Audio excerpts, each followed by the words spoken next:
मेरे प्यारे विद्यार्थियों, ऐसे स्टडी सेंटर में आपका स्वागत है। तो देखिए, पिछली क्लास में अपन ने देखा था 3.2, अपन की 3 एक्सरसाइज कंप्लीट हो चुकी है। आज देखेंगे 4.1। चौथी एक्सरसाइज का नाम है दो चरों वाले रैखिक समीकरण। देखो, दो चरों वाले रैखिक समीकरण अपन ने इसके थोड़ा बहुत समीकरण के बारे में दूसरी प्रश्नावली में भी देखा था और चरों के बारे में भी देखा था। यहाँ से मैं पुनः दोबारा से आपको समझा देता हूँ चर क्या होते हैं और रैखिक समीकरण किसे कहते हैं। तो देखिए, ये कह रहा है दो चरों वाले रैखिक समीकरण। अपने पास दो प्रकार की राशियाँ होती हैं। कितने प्रकार की राशियाँ होती हैं? दो प्रकार की। एक होती है चर राशि और एक होती है अचर राशि।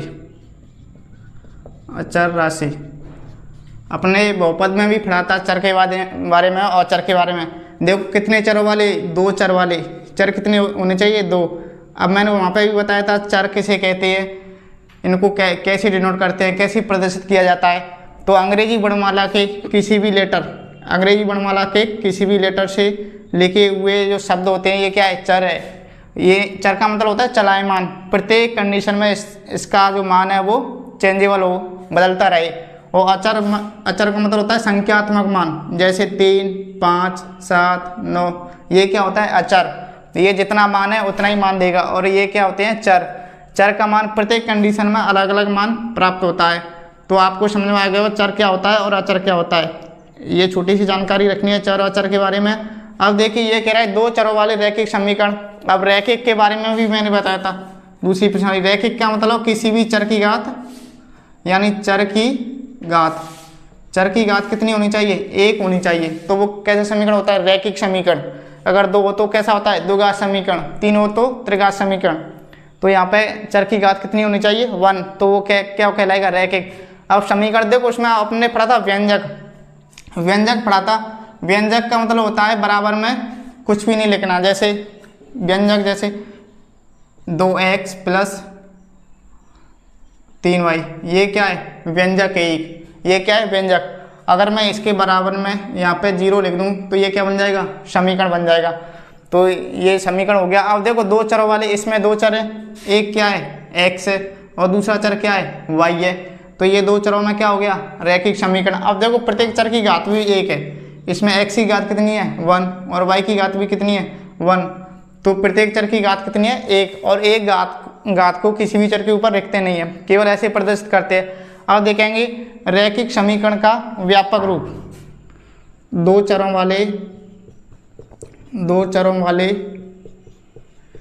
रैखिक समीकरण का, दो चरों वाले रैखिक समीकरण का व्यापक रूप।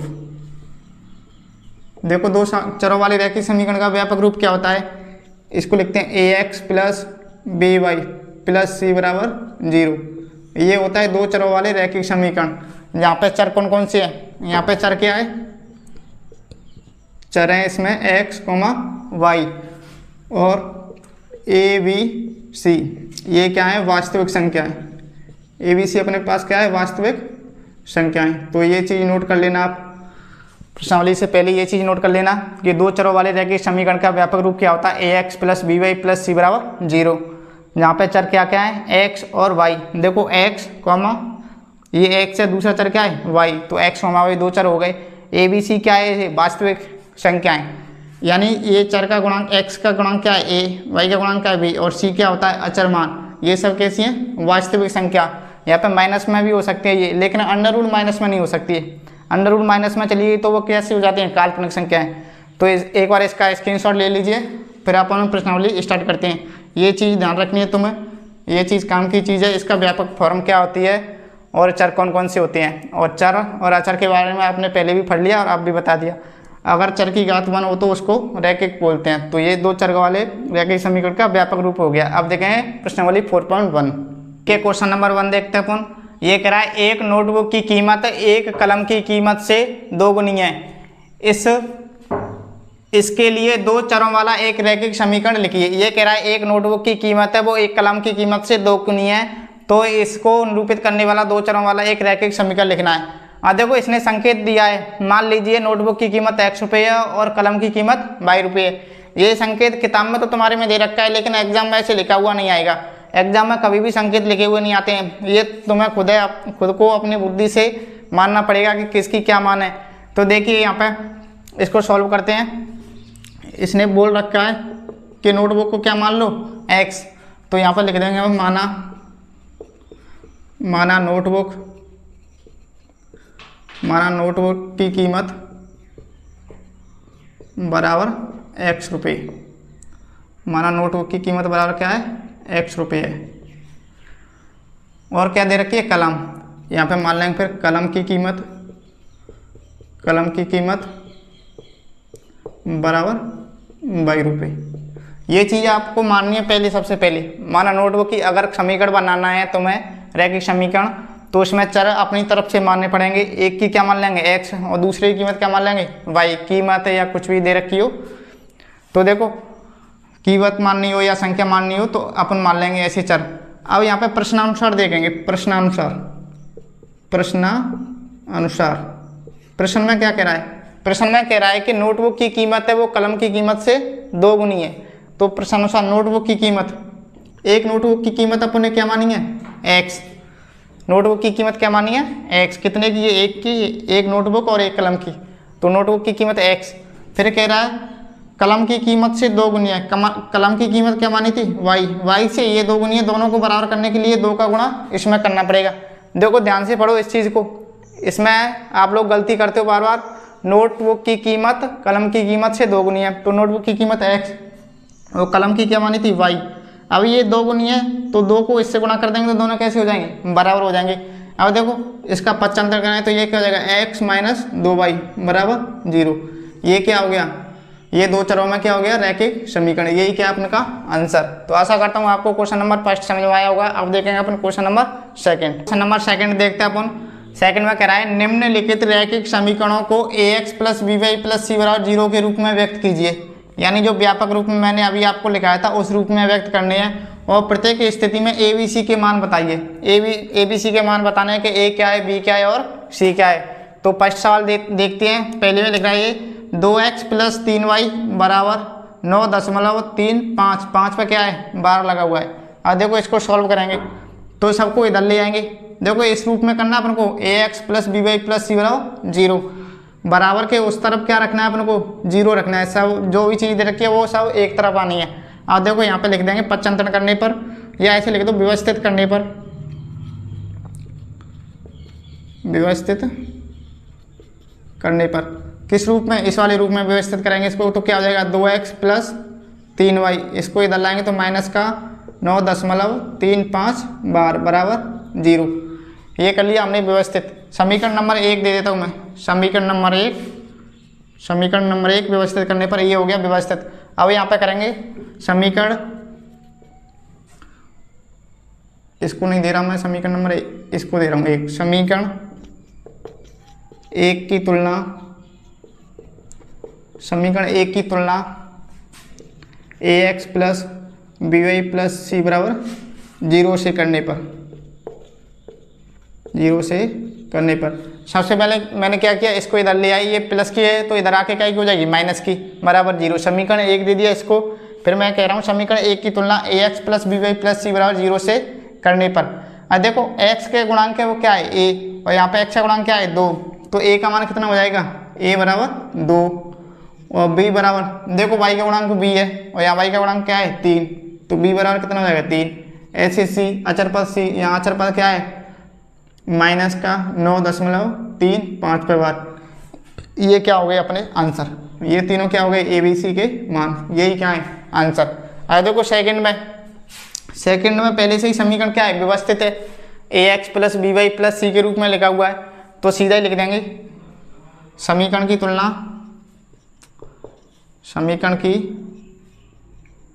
तुलना ax plus by plus c बराबर 0 से करने पर।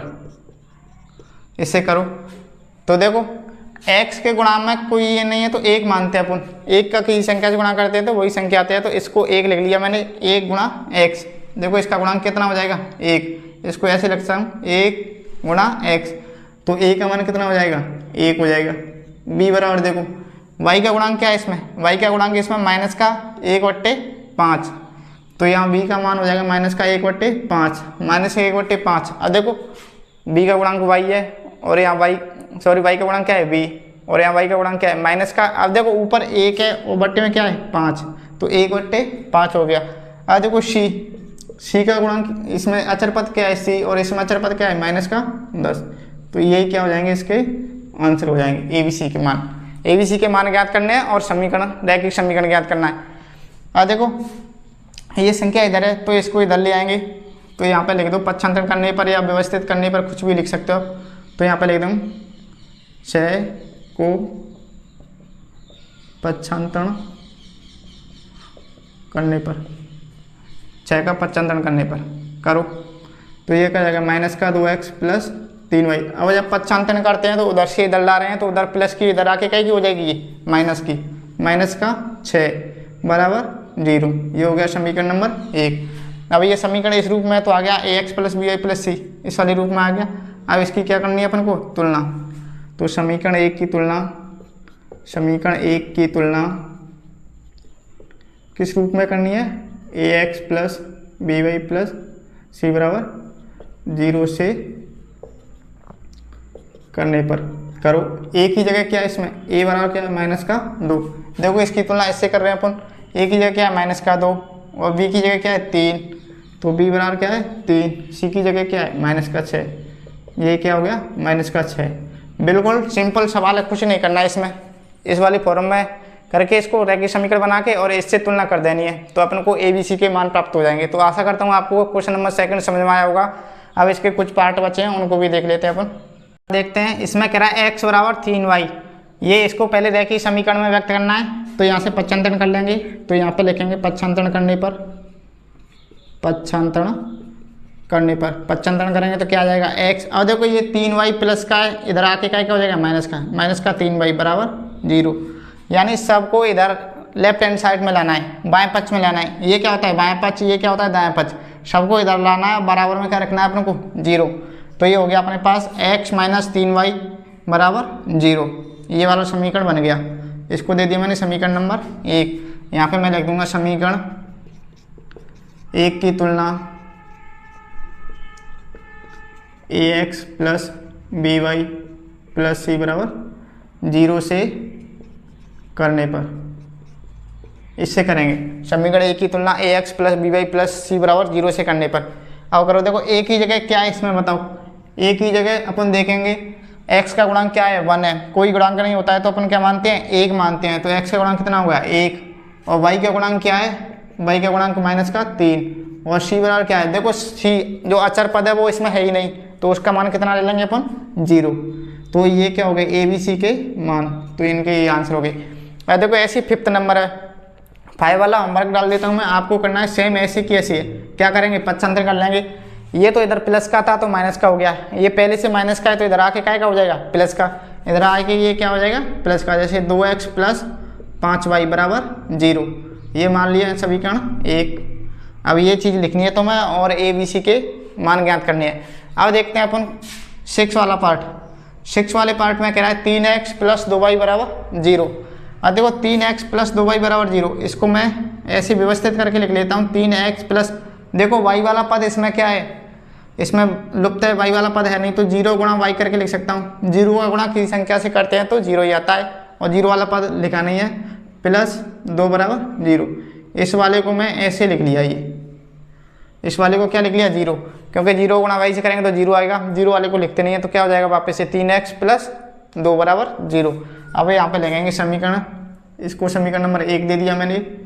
समीकरण 1 की तुलना, समीकरण 1 की तुलना ax plus by plus c बराबर 0 से करने पर कर दो तुलना अब इसकी। अब देखो a की जगह क्या है इसमें 3, तो a बराबर क्या हो जाएगा, ये मतलब x का गुणांक, और यहाँ x का गुणांक क्या है 3, तो a बराबर कितना हो जाएगा 3, और y बराबर क्या हो जाएगा, देखो y का गुणांक इसमें तो b है और इसमें y का गुणांक क्या है 0। तुलना करने का मतलब इसके गुणांक और इसके गुणांक आपको कैसे लेनी है, बराबर लेनी है, बराबर में रखनी है। और c, देखो c अचर पद इसमें क्या है 2, तो c का मान कितना हो जाएगा 2। तो ये क्या हो गए, इनके मान हो गए ABC के। कुछ नहीं करना है, सबसे पहले y वाला पद इसमें दे नहीं रखा है तो 0 लगा के मैंने गुणा में लिख लिया ये। उसका समीकरण एक की तुलना ax plus b y plus c बराबर 0 से करने पर करेंगे तो a बराबर कितना हो जाएगा 3, b बराबर क्या आ जाएगा 0 और c बराबर कितना हो जाएगा 2। अब देखेंगे अपन, देखो ये 7th वाला क्वेश्चन है, ऐसे कि ऐसे ये देखते हैं इसको, ये y माइनस 2 बराबर 0, ये भी सेम ऐसा ही है। देखो इसको क्या लिख लेंगे अपन, 0 into x plus y minus 2 बराबर 0। ये समीकरण क्या हो गया 1, समीकरण क्या बना दिया मैंने 1। अब ये समीकरण 1 बन गया तो आप सेम ऐसे लिख सकते हो, समीकरण 1 की तुलना ax plus b y plus c बराबर 0 से करने पर। अब देखो 8वां क्वेश्चन देखते हैं, उधर स्पेस नहीं है, जगह नहीं है, मैं इसको मिटा के लिख रहा हूँ, इसका स्क्रीनशॉट ले लीजिए एक बार। यहाँ करते हैं 8वां क्वेश्चन। देखो 8वां क्वेश्चन करते हैं अपन। 8वां क्वेश्चन में कह रहा है 5 बराबर 2x। देखो 8वें क्वेश्चन में इसने क्या कह रखा है, 5 बराबर 2x। क्या करेंगे पर पक्षांतरण कर लेंगे 2x के इधर, यहाँ पे पक्षांतरण कर लेंगे। पक्षांतरण करने पर ध्यान रहे कि पक्षांतरण करते हैं तो निशान चेंज हो जाता है, ये इधर आके क्या हो जाएगा माइनस का, तो ये माइनस का 2x हो गया, प्लस 5 दे रखा है बराबर 0। अब इसमें y वाला पद नहीं है तो y वाला पद अपन बना लेंगे, माइनस का 2x plus 0 into Y plus 5 बराबर 0। ये अपन का बन गया ax plus b y plus c बराबर 0 वाला रूप। तो ये हो गया समीकरण नंबर 1। अब यहाँ लिख देंगे समीकरण 1 की तुलना, समीकरण 1 की तुलना, समीकरण 1 की तुलना समीकरण 1 की तुलना ax plus b y plus c बराबर 0 से करने पर। तुलना कर दो, a की जगह क्या है माइनस का 2 तो a बराबर क्या हो जाएगा माइनस का 2। b की जगह क्या है, b की जगह इसमें देखो 0 है, y वाला पद है ही नहीं तो b बराबर क्या हो जाएगा 0 और c का मान कितना है 5, c बराबर कितना है 5। तो ये क्या हो गया a b c के मान। आशा करता हूँ कि आपको ये क्वेश्चन नंबर 2 कंप्लीट समझ में आया होगा। इसमें मैंने 2 पार्ट छोड़े थे, एक 5 वाला और एक ये 7th वाला। दोनों को आप करके देखना, नहीं आए तो कमेंट बॉक्स में लिख के भेज देना है, आपको वापस से करा दिए जाएंगे। थैंक यू, धन्यवाद।